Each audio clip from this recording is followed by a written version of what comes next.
Oh, we have a good episode for you today. Fasten your seatbelts and welcome to the Old Soul, New Soul Astrology Podcast. I'm Thomas Miller along with Robert Glasscock. You're about to hear how 60 years of practicing and studying astrology comes together. Robert, I think this question came from our YouTube channel, but I captured it anyway. It was in writing, and somebody asked about the progressed sun changing decanates. And then I stuck onto this question. I'd like to know about the transiting sun changing decanates too. And Robert, what comes to my mind is some people may not know what a decanate is. Is that something that is in the woods up here in the Smoky Mountains, or is it a beach item, or what in the world is a decanate? A decanate, in the word itself, decan, 10. It's a division of each 30-degree sign by 10. So you get the first 10 degrees, the second 10 degrees is the second decanate, and the third decanate is the last 10 degrees. And this goes way back to Arabic astrology. The first 10 degrees of a sign, that decanate is ruled by the sign itself. So it's the purest expression of the sign, let's say the sun. Then you move into the second decanate, which is between 10 and 20 degrees of the sign. Technically, it's from 10 degrees to 19 degrees 59 minutes, if you want to get that precise. The second decanate of a sign is ruled by the next sign around the zodiac of the same element. So if you have the sun at 5 degrees Aries, that's in the first decanate, and that sun is obviously ruled by Aries, but that decanate is also ruled by Aries. So you have a double emphasis, a purity of Aries. If the sun moves to the 10th degree of Aries, between the 10th and the 19 degree 59 minutes of Aries, roughly from 10 to 20 Aries, that's the second decanate, is ruled by the next fire sign in the zodiac, which would be Leo. The third decanate of Aries, which is from 20 to 30 degrees Aries, is ruled by the next sign, fire sign in the zodiac, which is Sagittarius. So this becomes really useful in a lot of levels, not only in natal interpretation, but also in transits. So anyone with their sun between, say, 10 degrees Aries and 20 degrees Aries has a sub-rulership of Leo. And you add that into considerations when you're interpreting that particular Aries sun. This is why people born with the sun in the same signs can be so different. If you are born, let's say, with the Aries sun in the third decanate of Aries, which is from 20 to 30, that is the Sagittarian decanate. And it's completely different from, say, Aries in the second decanate or Aries in the first decanate. Now you have a Sagittarian element thrown in to that Aries sun, which is much more philosophical, maybe scientific, more adventuresome than, say, Aries in the second decanate, which is Leo. Leo can be adventuresome too, but notice the second decanate of Aries, sub-ruled by Leo, suddenly introduces a fixed element to Aries. Aries is a cardinal sign, but the second decanate of Aries is sub-ruled by a fixed fire sign, Leo. The third decanate of Aries is ruled by a mutable fire sign. So this just gives you a beginning understanding of how these different decanates of each sign add a lot of richness to your understanding and interpretation of the sun. Well, you know what I'm thinking about here too is what's the big buzz? I guess this has been a big buzz since Linda Goodman wrote Sun Signs, but today they say, what are your big three? You know, that's all over social media. What are your big three? I don't know what that means. Well, it's your sun, moon, and rising. Okay. But what it does is exactly. But that throws a big wrench into the whole sun sign thing of just saying, oh, I'm a XYZ, you're a Libra, I'm a Scorpio. Yeah, but with a lot of depth underneath that. Absolutely. You know, all Aries are not alike. They certainly have certain traits in common. They really do. Every one of them are different. And if you really want to complicate things, or rather, if you want even more depth, and we may talk about this at some point too, you can also divide the signs into duads, Duads. This is also from Arabic astrology. And the decanates are 10-degree divisions. The duads are 2.5-degree divisions. And each duad connotes a sub-rulership to whatever planet you're looking at, in this case, the sun. So this is why you can put two Aries people together who are born 2 days apart, and yet incredibly different. And I have no objection to sun sign astrology at all. I wrote for American Astrology, did sun sign columns for them and their annual digest for 10 years. So it's certainly valid, but it's nowhere near as exact and in-depth as you can be when you consider the decanates, those sub-rulerships, and even the duads. So you get a much more specific kind of interpretation of that particular sun or whatever planet. Now, between a decanate, the 10-degree division, and the duad, the 2.5-degree division, is one of those weighted heavier than another in interpretation? One more significant? They're equal? No, absolutely. But most people don't consider them, Thomas. Most astrologers. Well, no, that's not true. But certainly people beginning in astrology don't consider the decanates and duads. They may even know what they are. But no, it's not that decanates are stronger than duads. Duads are simply more specific than decanates. They're more personalized. You can have, 5 duads in the space of a decanate.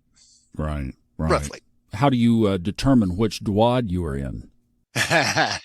I can do it mentally. You have to do some counting. If you start with the fact that the first 2.5 degrees of a sign, let's stick with Aries. The first 2.5 degrees of a sign are also that same sign, duad.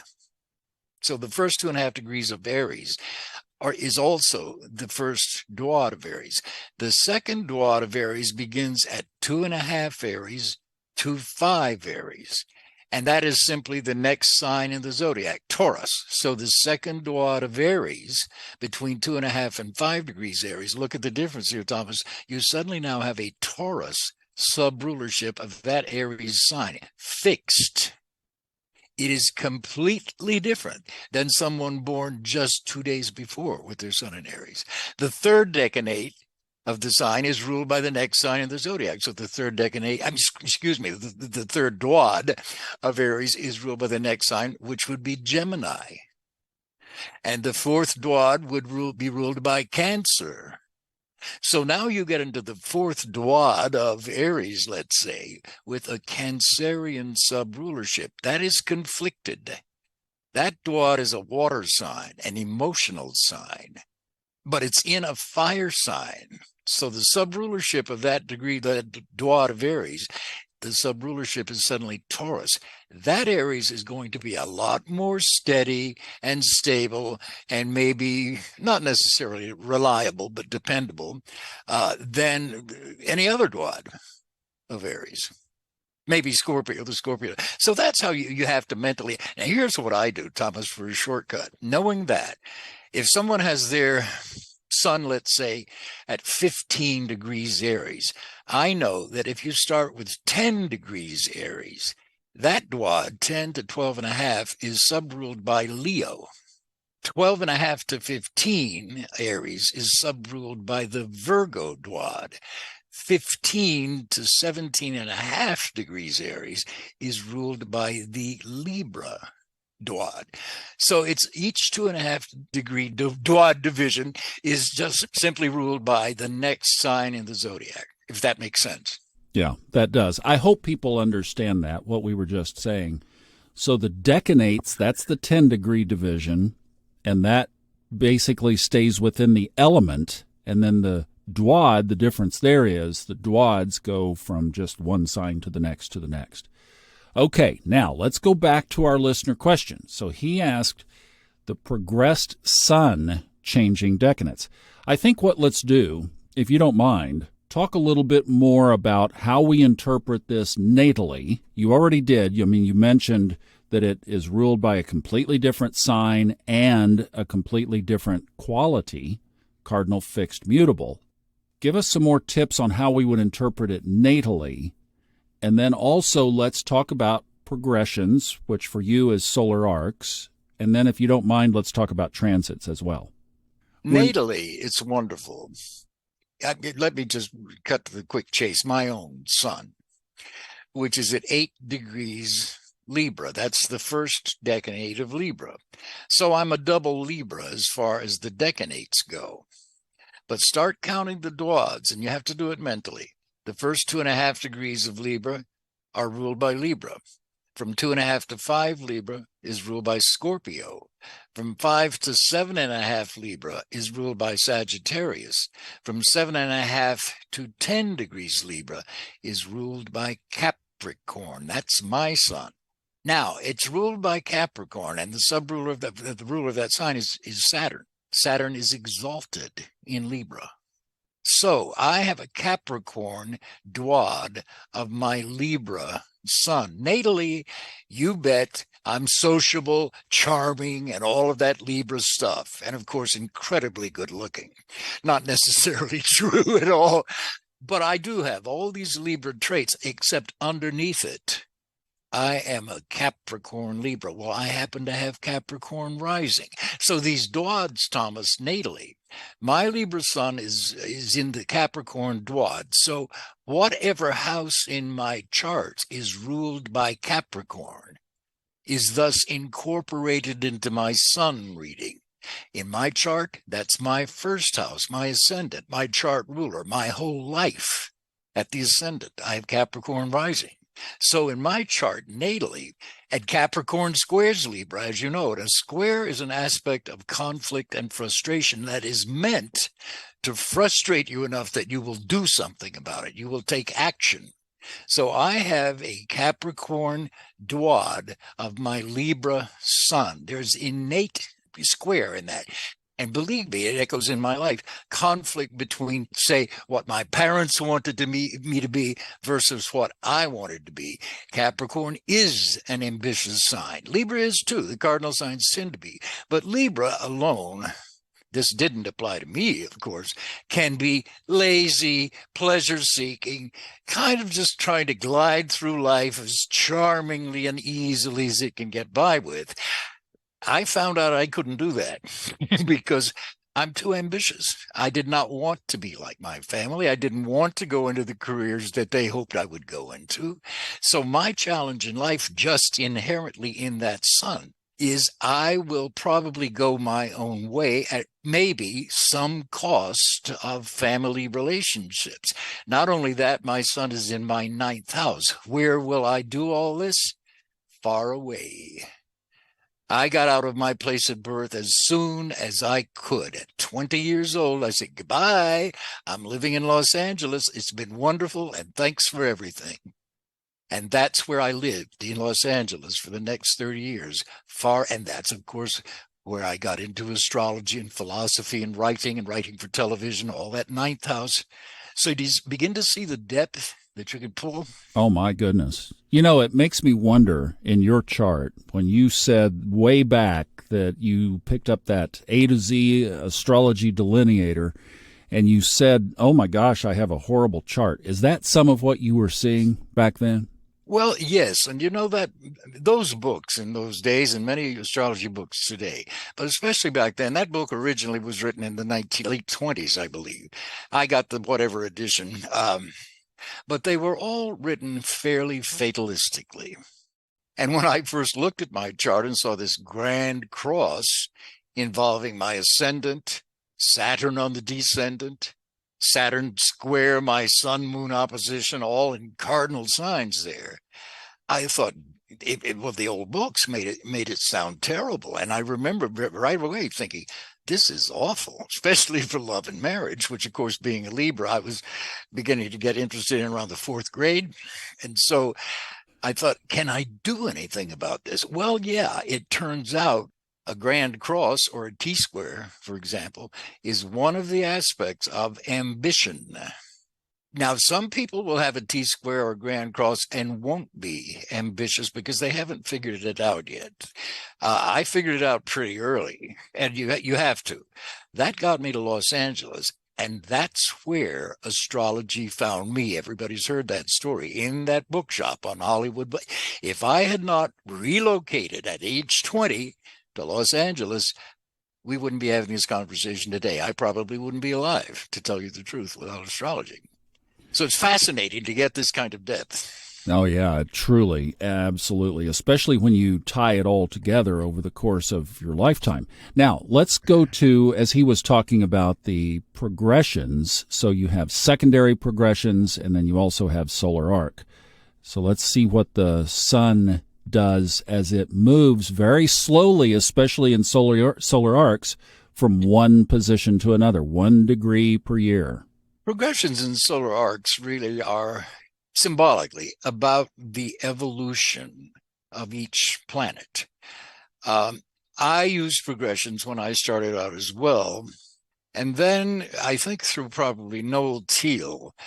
But I remember being into solar arcs before Noel Teal published his first book on it, and which he subtitled Astrology's Most Successful Predictive Tool. With progressions, what you're doing is looking 1 day after birth, symbolizing 1 year after birth. Well, in progressions, a planet like Saturn, Uranus, Neptune, or Pluto doesn't move very far in 30 days or even 60 days. But in solar arcs, all of the planets are advanced by the solar arc. And to obtain the solar arc, you simply take the progressed sun and subtract the natal sun from that. And whatever that arc is called your solar arc. And you add that solar arc, the sun, the life force, the most important planet in astrology. You add that solar arc to every planet in your birth chart and every point, the ascendant and the mid. So solar arcs, symbolically again, advance your entire horoscope 1 degree forward, or in the case of converse solar arcs or converse progression, 1 degree backwards, but 1 degree far along every year. So solar arc aspects, you will never have them before and you will never have them again. They are active. You can take an orb on either side, but they're basically active only 1 year in your life. So I haven't used progressions in 50 years or more, simply because I just don't get as much information from them. But that's the symbolic evolution of your chart. So as your sun advances 1 degree for a year, let's say, I was born with my sun at 8 degrees 40 minutes of Libra. Well, at age 2.5, let's say, that sun changed Duads. It suddenly had a Scorpio Duad. Well, it's at 8 degrees 40 minutes, let's say 9 degrees Libra.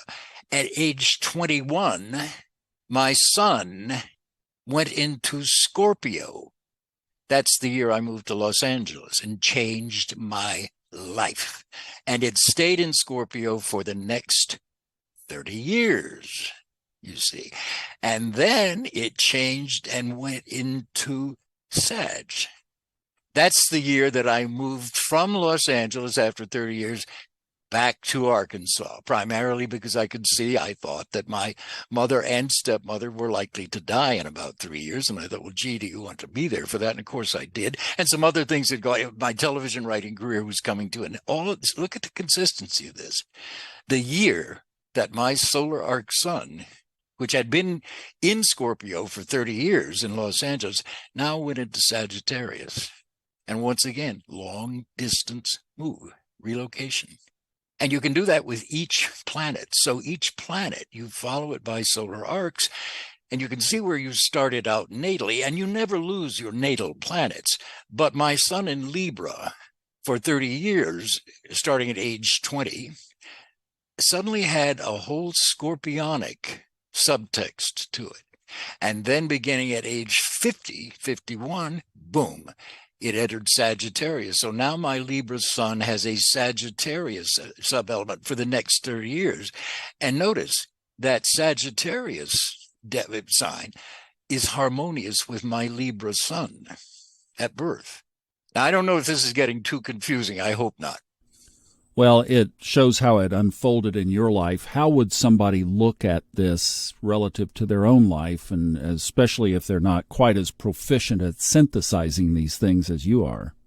Well, it's the same process. You just look natally, where is my sun at birth? What house is it in? What sign is it in? What degree is it? Because you can just mentally advance that sun X number of degrees to make it enter a new sign, the next sign. And then you can take, and now here's where it gets really interesting, Thomas. For example, my sun at, let's say, 9 degrees Libra at birth, at age 21, entered Scorpio. All right, so now it's under my sun is taking on a Martian color. So you want to look at the two houses in the chart that are ruled by Scorpio and Aries, because Mars rules both those signs. So now you're bringing in those house rulerships into your interpretation of that sun. In my case, that change of sign from Libra to Scorpio took place in my 10th house of my career. What do you think I went to Los Angeles for? To be an actor, I thought. But you see, the year I got there, astrology found me, and that suddenly awakened my whole deeper Scorpio elements for the next 30 years. And it also affects then the two houses in my chart that are ruled by Mars, which in my case is my 4th house and my 11th house. Hopes, dreams, and ambitions, all of that. What about transits? Do they move too fast? Can you sense them? Well, yeah, especially if you are an astrologer. If you're into this stuff, you begin to get sensitive to it and sensing them. And certainly the faster moving planets, transits of Venus, once in a blue moon, they may mean some significant kind of increase in money, but really what they usually mean is just a social period in your life for a day or two. You're invited to a party. I mean, it can be same with Mercury. But when those transits are aspecting maybe the more slow-moving major planets in your chart, then you're more likely to see a significant event, more significant than having dinner with friends. But yeah, the transits of the planets are really important. I really basically look at the transit to a natal chart when I'm giving a reading. I start really looking, I look from Mars and Jupiter on out, because the Sun, Moon, Mercury, and Venus move too quickly. But within that larger framework of slower moving transiting planets from Mars, Jupiter, Saturn, Uranus, Neptune, and Pluto, those are much more likely to predict and produce significant events that are unmistakable. I just got a letter from a client, I guess yesterday, saying, remember talking about my husband had some potential for either an injury or accident to his leg? And then she outlined it. He did. I forget what it was exact. I don't predict days as a rule. You don't need to. I just said this period right in here this week is perhaps accident prone. Well, sure enough, he had an accident, torn ligaments. It turned into something a bit major with this one leg. And she mentioned something else that astrology had been right about. So you get that kind of feedback, and it's wonderful. Let's just, as we're recording this, the sun is in Virgo. Let's just use this as a little transit example here. Maybe people could figure out how they might follow this on a daily basis, or, at least a short-term basis. So as we're recording this, the sun is 4 days into Virgo. It's at 4 degrees. So that's Virgo sun, obviously, and then a decanate, also Virgo, first earth sign. And then the Duad would be the second one, so that would be Libra. Correct. And then in a couple of days, that sun, as it moves its way through Virgo, will still be within Virgo decanate, but it will change to the Scorpio Duad from the Libra Duad. Now, to me, that seems like it would be a significant shift. It is. It may not be very apparent in somebody's life, but if you pay attention to it, it will be. So, for example, for the first 10 days of the sun in Virgo, it's in the first decanate of Virgo. But within those first 10 days of being in Virgo, it will go through the Virgo Duad the Libra Duad, the Scorpio Duad, the Sagittarius Duad. And 4 times 2.5 is 10. So in the first 10 days, that Virgo sun will have sub-rulerships for only 2.5 days each. It starts with Virgo, then the next 2.5 days it's in Virgo, it's sub-ruled by Libra, and so on. And when it moves into those duads, you then want to look what house is ruled by Libra in your natal chart. Because for those 2.5 days that the sun is in the Libra duad of Virgo, will be preoccupied with house matters that are ruled by the house where you find Libra on the cusp. And then it moves into the Scorpio duad. And for those 2.5 days, consciously, the sun, you should be aware of and focused on whatever house is ruled by Scorpio in your chart, those house matters. You see what I'm doing? Yes, I do. And, I just was thinking here, too, from Libra to Scorpio. So let's say that a spouse says, God, what happened to my husband? Like, we went to this party Friday night and he was great and everything was fine. And then all of a sudden on Sunday, he's like just on edge. Libra to Scorpio? It absolutely could be that. Now, it might be something else in the chart, a transit of Mars or something, but still, yes, indeed. Or something else in life. I mean, he might have opened up a work email over the weekend and, set him off. I get that. But just saying there's an example of how this could play out in a transit perspective. And not only that, Thomas, but I think one of the things in astrology, for example, if you're an astrologer and you are conscious of these decanates and duads, astrology is not so much predicting events, we're talking about the sun here, as say, pay attention to this for these 2 days, 2.5 days. So when it's in Virgo, for the first, 2.5 days of its entry into Virgo, pay attention to the house matters that are ruled by Virgo in your chart. The next 2.5 days, pay attention to the house matters that are ruled by Libra in your chart. For the next 2.5 days, pay attention to the house matters that are ruled by Scorpio in your chart. And if you don't pay attention to them, they may push their way into your life in some way. But that's a sort of hint for this little period of time, be aware of these things. Yeah, that's great. So I have not been incorporating these very much at all into the Fun Astrology podcast, the daily podcast that focuses on transits. Should I? Not necessarily, because this is getting a little bit granular. And you can't, when you're doing sun sign astrology, as you do, and I did too for many years with American astrology, you don't necessarily need to incorporate the duads, but I did. When I wrote for American Astrology, I was publishing, I think it was 225,000 words a year. They had the 12 monthly editions and then their annual digest, and each sun sign was divided into 4 sections. The first week, the second week, the third week, and the fourth week of each sign. And there, as a sun sign astrologer for publication, I was able to do what I just was showing you, incorporate the house meanings of those, to distinguish the differences between, and then within that, maybe Mars did something or one of the other planets, but just using the sun alone, you can get remarkable insights. Okay, let me ask another one here. So just today, actually, as we're recording this, the sun in the sky is opposite Saturn in the sky. And this is as the sun is in the Virgo decanate and the Libra duad. Now, you were just talking about Libra and Capricorn being in a square.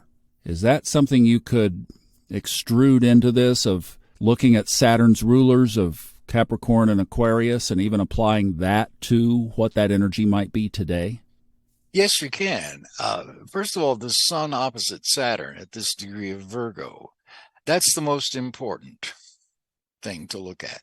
Where does that opposition fall in your chart? What axis, the third, ninth, the first, seventh, and so on? That's the most important thing. It is the sun opposite Saturn.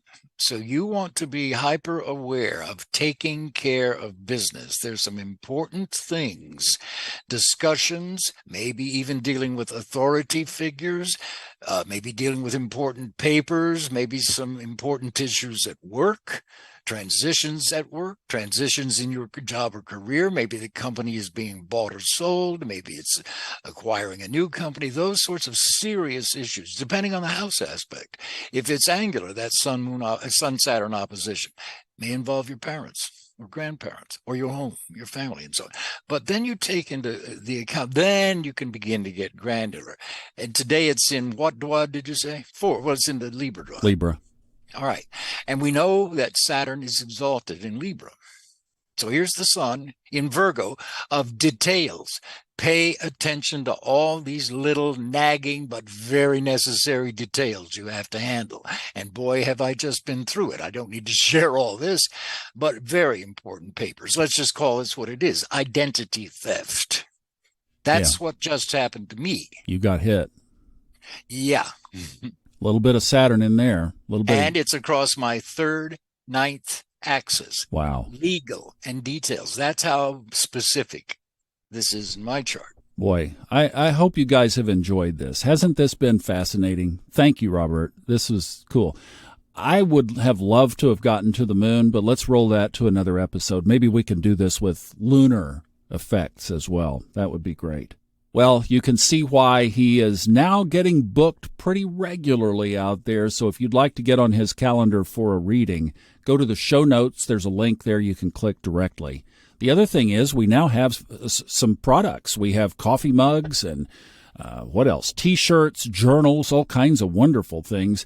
That link is in the show notes as well. It's also at the top of the funastrology.com website. So we'd love to have you go shopping. Maybe you need some holiday gifts. You want to get some stuff early, or you have some fall birthdays coming up.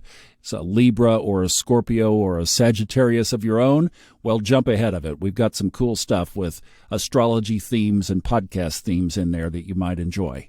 Thank you so much for listening. We'll see you next time on the Old Soul, New Soul Astrology Podcast with Robert Glasscock.